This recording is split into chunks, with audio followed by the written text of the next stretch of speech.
On ouvre le kiosque à journaux, la revue de presse française ce matin avec Mounia Kassem. Bonjour Mounia. Bonjour Pauline. La presse française qui revient encore aujourd'hui très largement sur la démission d'Emmanuel Macron de son poste de ministre de l'économie. Et oui, une démission fracassante qui ne cesse de faire couler de l'encre. Elle est à la une de 3 grands quotidiens nationaux, Le Monde, Le Figaro et L'Opinion. Après le récit de ce départ et les accusations de trahison pour Emmanuel Macron, les choses commencent vraiment. Alors on l'a entendu, Emmanuel Macron a filé la métaphore marine pour expliquer qu'il prenait le large. Commence à présent, dit-il, la phase d'immersion. Tel un sous-marin, Emmanuel Macron va effectuer une plongée qui devrait durer 1 mois. Pourquoi faire, me direz-vous? Pour construire une colonne vertébrale sur des sujets plus régaliens, comme nous le dit Le Figaro, mais aussi pour sonder, par exemple, les opinions, car comme le souligne Le Monde, Emmanuel Macron est certes populaire, mais il doit convertir cette popularité en électorat. Son potentiel dans les urnes est très incertain.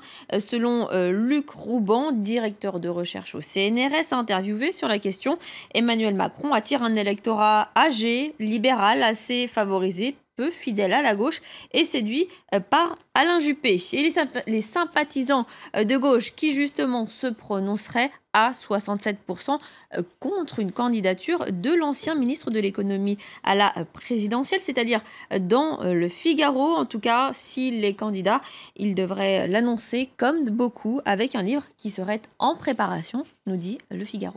Voilà, qui serait révolutionnaire. Il y a justement une candidature qui, elle, se fait attendre, c'est celle éventuelle de François Hollande. Et oui, Emmanuel Macron peut-il faire turbuler le système?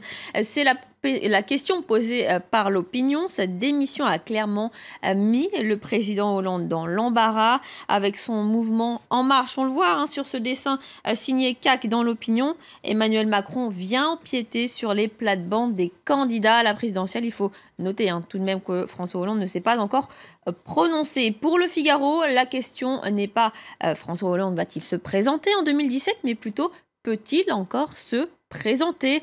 L'espace politique se resserre dangereusement autour du président. Ses proches lui suggèrent de revoir sa stratégie de communication et son calendrier. Rien que ça. L'équation est délicate pour le chef de l'État, nous dit Figaro. Affaibli, le président a 3 mois pour créer les conditions d'une candidature que beaucoup jugent désormais improbable. Le caillou Macron dans la chaussure du président Hollande, le roi est nu, soupire un conseiller du président.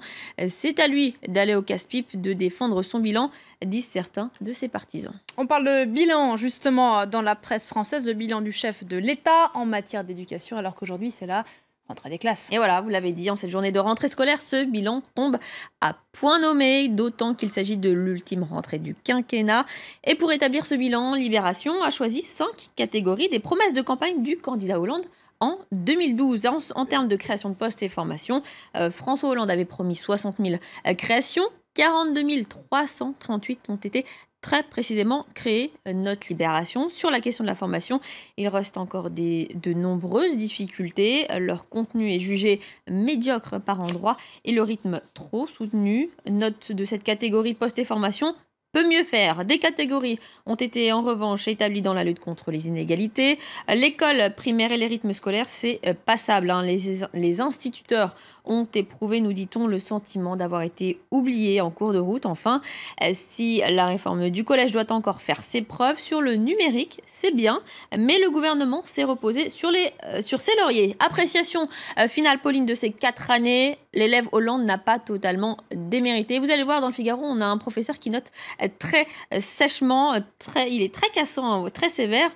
Pour le Figaro, le bilan est peu concluant. Les réformes mises en place ont été largement critiquées. Le discours, je cite, les discours idéologiques des ministres successifs consistant à ériger l'égalitarisme en dogme a abouti à des absurdités.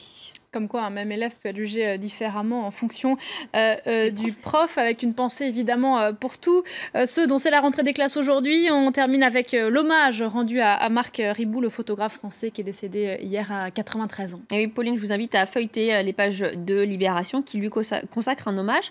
Marc Ribou, l'un des derniers représentants de l'âge d'or du photojournalisme. On va découvrir quelques-uns ou redécouvrir quelques-uns de ces clichés publiés dans dans Libération, comme cette photo de soldat au Congo, prise au Congo en 1961, où on aperçoit le photographe Marc Ribou dans les lunettes du soldat, la fille à la fleur, bien sûr, ou encore la fresque de l'ayatollah en Iran.